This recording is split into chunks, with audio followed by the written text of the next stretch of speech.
एकटा आग्रह करब जे भजन में अहाँ सब ताली में कंजूसी नहीं करबे। कलाकार के आशीर्वाद स्वरूप खाली अहाँ सबके ताली चाहिए। चाहे भजन में सब गोटे दोनों हाथ उठाकर मीठ मीठ ताली बजेबे।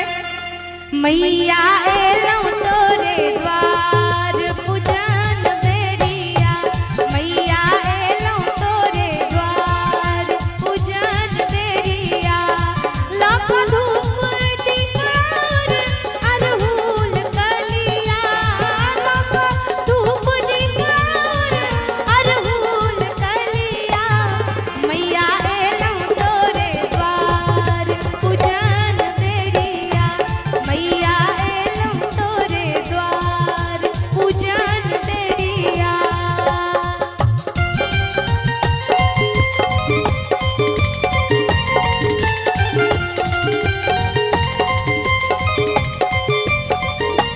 जय हो।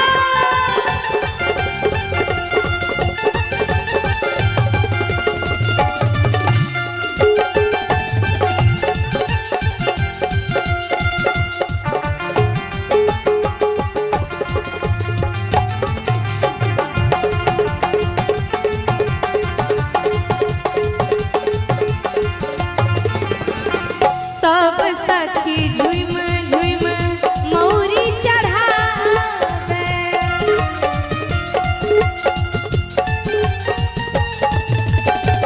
सब सखी झुम झुम मौरी चढ़ावे, सब सखी झुम झुम मौरी चढ़ावे।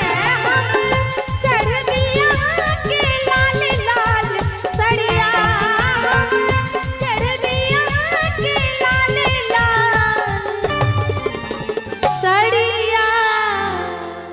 अभिषेक जी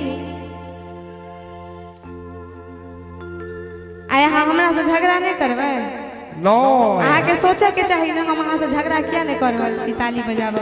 अहू के न सोचो के चाही जे आई अभिषेक चश्मा वाला काट किया भेले, जे सब प्रोग्राम में ढुइस खेलाइ चला आई किया काट भेल छे। अहाँ के सामने कलरबाक चाहिए। अहीं के पार्टी वाला सब ताली बजबै छै, हमरा में क्यों नहीं बजबै छै? नहीं त हे हमरा कहदू सूत्र से पता चलल है जे यहाँ कहदू नानी गाम है। कहू बाबू के भीरत कहीं एकाटा मामी के चपेट में चल गेलौ तो नैते चश्मा लागल है। कि अहाँ सब ताली नहीं बजेबै भजन में? नहीं बजेती। एक बेर कने हमर से ताली बजा दियो तो। बाइज गेले, हमरा तो भेल नहीं बजते। यो ई केहन बजलै से बुझलिए यहाँ स ओ जे बकरी नहीं कान मारै छै पट पट पट पट, ओने आवाज नहीं एले यो, एले ने ओने आवाज। त कने हमर से ताली बजबै मतलब ई कहियो ने जे हमरा ताली सुनबा के किया। यो भाई सब कनी एक बार अहाँ सब जोर से करबियो त गई ले आ गई। आ ई कोन ताली छले से अहाँ सब बुझलिए? हां सामा हेराइए गेल गे बहिनी चके बालो गेलै बजे छै सुदै गाम में नहीं है। त कने जोरदार ताली हो जइयो एक बेर। हां देख लियो किया ने बजबै छथिन से हम कहि दी। हम तो भैंफ लै छियै ने। आइ काल्हि जतेक भी पुरुष छथिन अधिकांश के जे अंगना वाली छथिन ओ भ गेलखिन मैडम, तो भोरे भोर बर्तन मांजऽ पड़े छै। एखन जे ताली पीटथिन भरि राति त बर्तन के हमर बाबू जाके मांजि देतै ग, तें सब ताली नहीं बजबै छथिन।